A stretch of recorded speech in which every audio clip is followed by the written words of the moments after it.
Hi there people, I'm lesbubka from lesbubka Karate Jutsu. I'm happy that you're here, and today we're gonna talk about the books that changed my karate. Starting with, if you would like to have a free book, please click the card above and you're gonna be able to download free book about rules to success in karate, which I managed to write up with 9 other instructors, renowned instructors of karate around the world. It's completely free, there is no tricks, no gimmicks, just download it.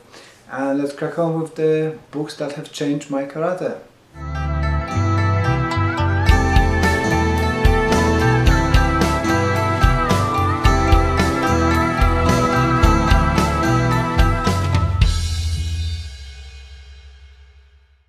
Putting in a perspective, it is 90s, I joined in karate club.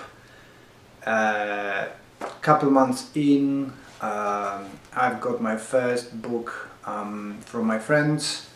Just putting things into context, Poland just recovering from the communist rules. In the 90s there is not much of a translated books available on the market. And there is not much books available in English either. Internet is not a thing yet.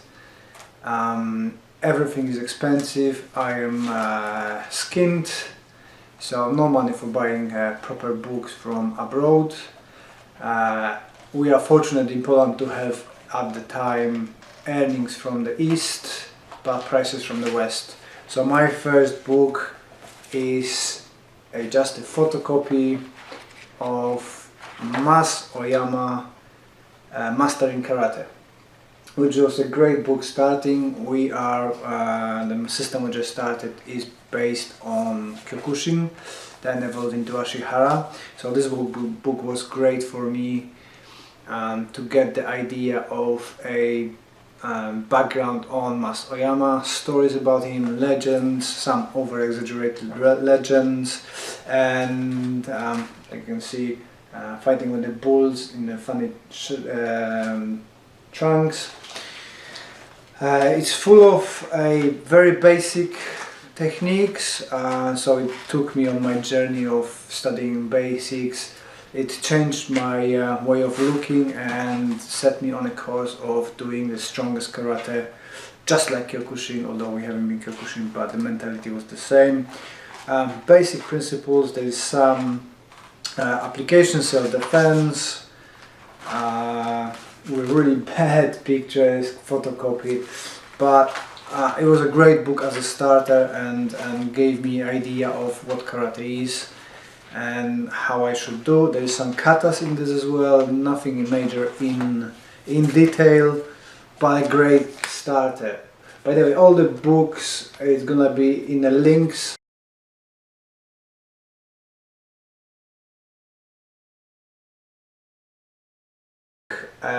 This one is Polish version, Polish edition. It's special to me, but it is Dynamic Karate by Masatoshi Nakayama.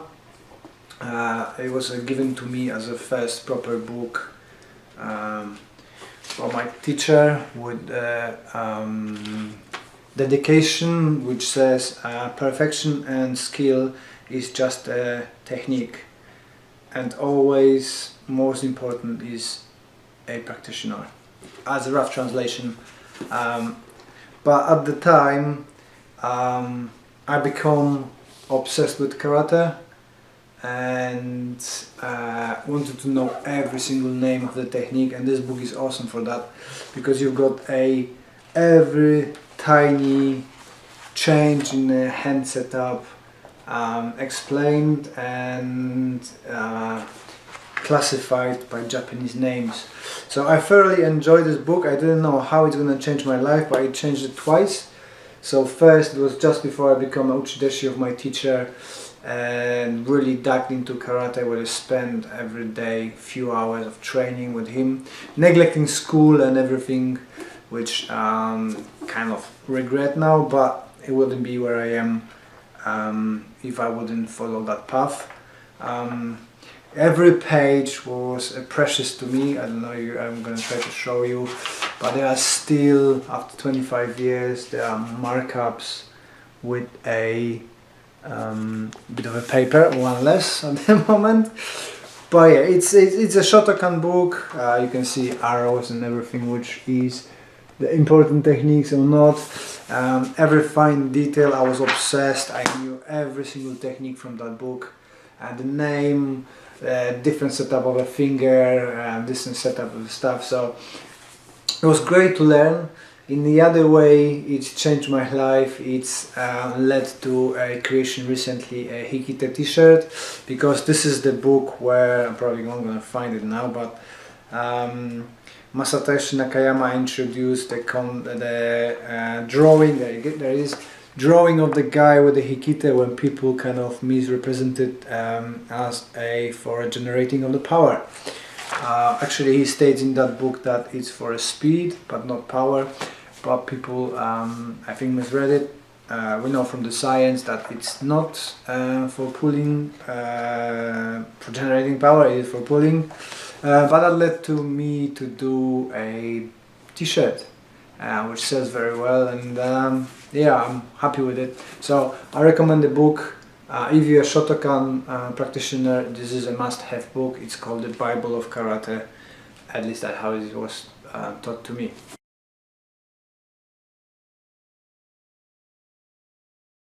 So this is Periodization in Training by Tudor, Bompa and Michael Carrera. I'm sorry, I can't remember. I've got a very good memory, but very short, so names are not sticking into it. This book I read in Polish edition actually, and got it in English edition as well. It is a tough read for some people. It took me in English to read it a couple of times, because it's very technical and it's a scientific language used. But that was in a time when I focused on sport application of karate, and I was teaching my wrestling team in Poland. So it was great to have a in-depth knowledge of sports training, periodization, short cycles, long cycles, and sport conditioning and stuff like that. It is a superb book if you have a student getting ready for competition and you're doing cycles. And I'm still using it, although I'm not focusing anymore on competition cycles, but I still do cycles for my training. So we do 6-week cycles, focusing on different aspects of karate and how I want to see it. You've got periodization, strength, speed, hypertrophy, and whatever your athletes need. So this is a must-have book, and it led me to producing some Polish champions. And I have to say that one of my students, although not under me, but she is now world champion in MMA. Not UFC yet, but she is training with people from the UFC, and all because of her background in wrestling, and she started with us training. I can't take really credit for it, but she's a great athlete. People who've been training with me there, some of them are as well world champions in knockdown karate and stuff like that. So I've got few successes with that, and all because of that book. The information in it is superb, so I highly recommend this one.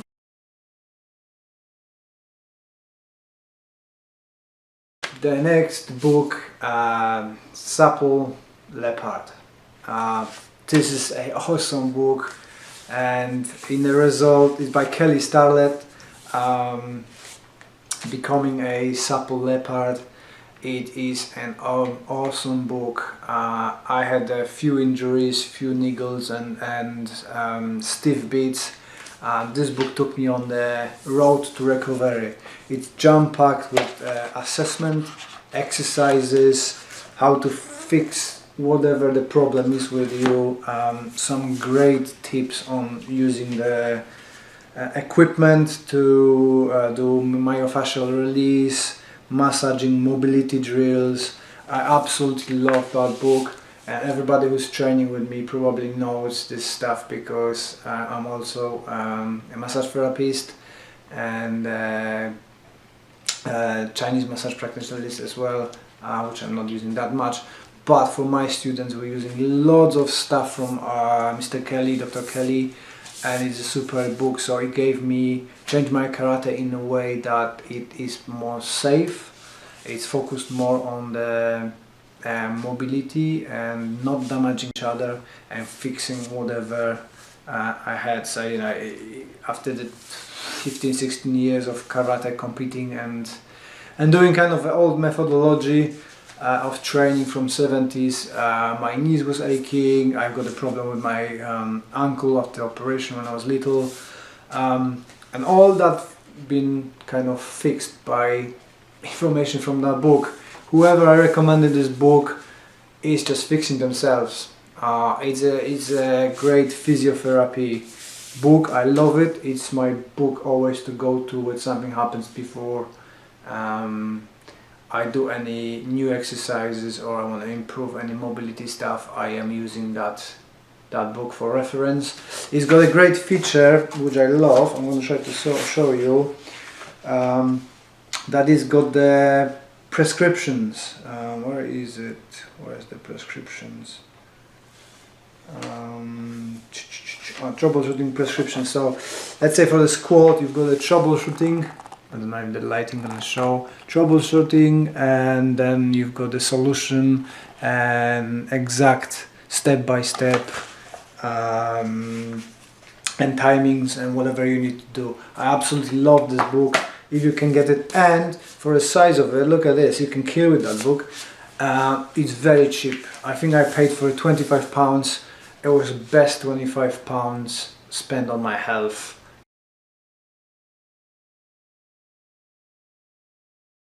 Way of the Kata by my good friend Chris Wilder and Lawrence Kane. I don't know personally Mr. Lawrence, but I know Kris. And this book, if you do kata and you want to decipher kata, this is an amazing book. Although I was fortunate that my teacher was great with kata and deciphering them, myself, I never had a clear road path or road in my head, how to kind of put everything in the right places. This book helped me a lot. It's got lots of principles, rules on deciphering, does kind of tick boxes for every kata. I'm going to show you a little bit.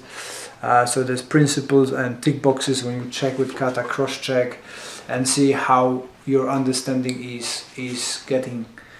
There's nice drawing in there, a lot of information, and this kind of allow me to systematize my way of looking at kata and create my own kind of application for it and what I want to achieve from the kata, and allow me to put that knowledge into a structured way of my 3 ways of dealing with the kata. I highly recommend to everybody who's thinking about kind of looking into depth of kata.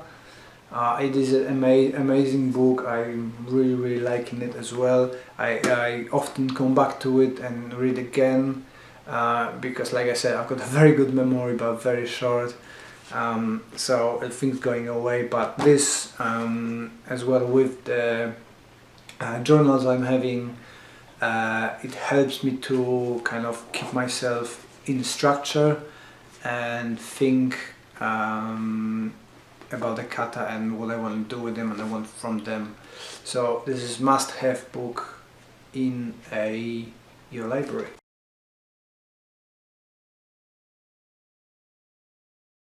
Another great book, this time Andreas Quast, Stroll along Ryukyu martial arts history.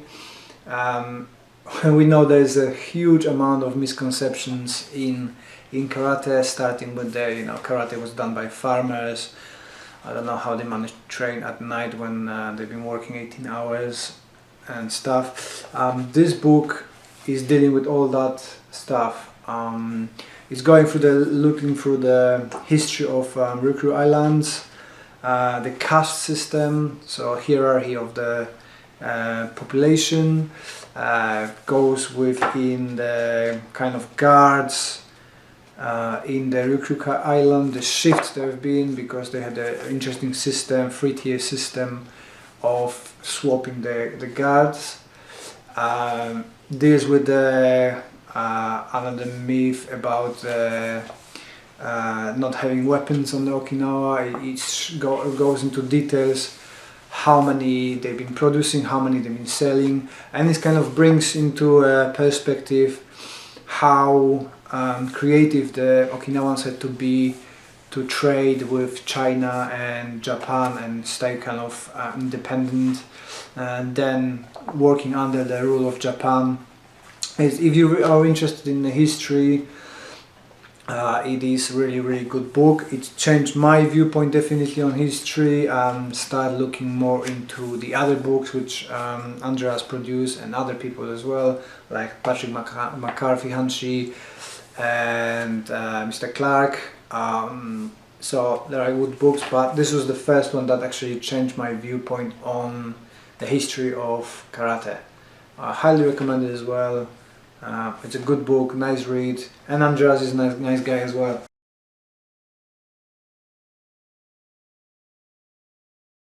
Okay, so the 7th book that changed my karate recently, in a huge impact. I think it's the biggest impact I have so far.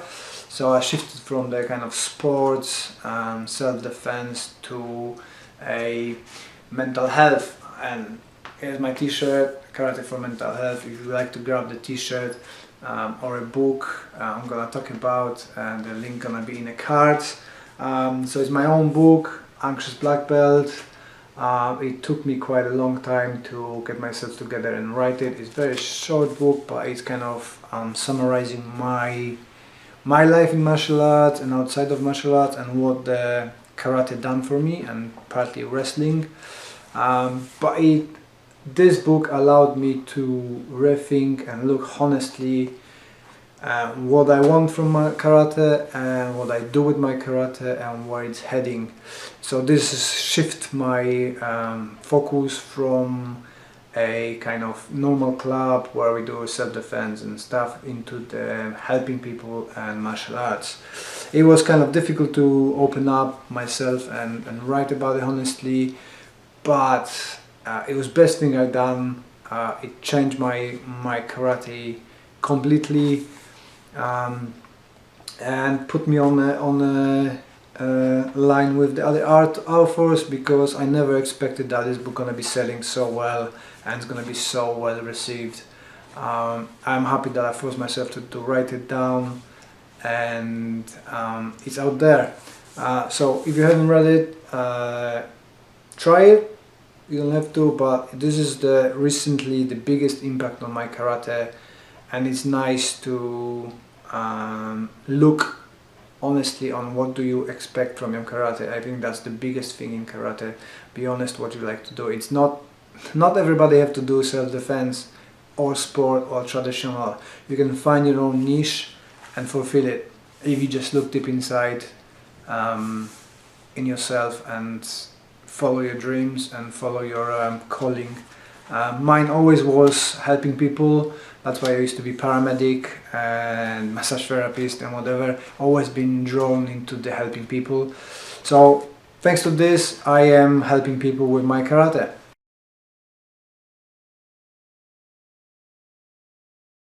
And a bonus book.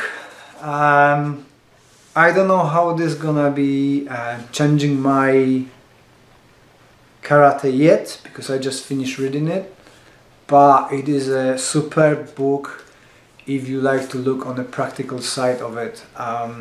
So I acknowledge that, you know, I'm like I said, I'm into health and mental health in particular. That's what I'm teaching, but I recognize that it would be beneficial for my students to have all around self-protection input as well. So this is a book which wrote my friend. We become friends actually through internet, through training together, and through Kris. Although I met this guy in 2007 when I just moved into UK on one of the seminars. As always, he doesn't remember. Same thing happened with Ian Abernathy, but this is a book by Dr. John Titchen, Karate Beyond Kata, and he looks in detail on the kata from a perspective of self-defense or self-protection. If you don't know work of John, you go and research, because he's doing, I think he called them sim days. So there's simulation training where you put the pads on and full armor, and you're doing the situational training. I meant to do that this year, but the pandemic stopped us from that. I'm sure I'm gonna do it, and it's gonna be back to it. But this book looks very broadly and honestly at the kata, questioning the masters in a nice, polite way, but it's asking all the right questions and gives you solutions as well. It looks at the physical training, psychological training, impact of alcohol, drugs, how our brain works, what techniques we'll be doing, the traps into the karate training, how to get out of those, looping training, so the mistakes we're doing and happening and stuff. It is great. It's got a nice pictures in it. I'll show you. So I hope you don't infringe, John, your rights. But it is an amazing book. I'm still processing how it's gonna impact my karate, but it's gonna definitely impact on how I'm looking on the working with the kata. So it's already actually affected my pinan katas. I do some recent changes into it after thinking about this book. So as a bonus book, just go and grab it. It's superb book on a subject if you're interested of practical martial arts and self-defense, self-protection.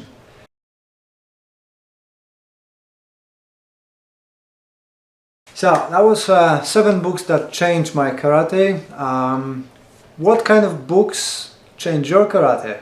I know it may be surprising that it's not all karate books, but I like to learn methodologies and how people work with sports and incorporate that in my karate. I don't want to do all the traditional things. I respect the tradition, but we should take whatever modern science gives us. So for me, those books changed the way I teach, I do karate.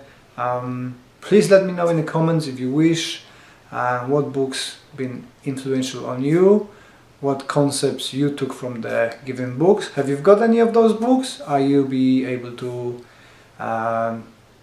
look at them and try for yourselves? And I hope that you enjoyed this video. If you would like to support, we've got a section below with our merchandise, and there's a podcast you can listen as well, where I'm interviewing interesting people within the martial arts, not necessarily karate, but taekwondo and aikido and other stuff. As well, we've got some affiliated links, so all the books gonna be listed below. If you click on that, it's gonna take you through my link. There's no extra cost to you, but you can support our Karate for Mental Health program, hopefully running back into the dojo, as now we've got some possible dates for coming back to a contact training, which I'm really looking forward. And what can I say? Thank you very much for listening, and see you on the next one.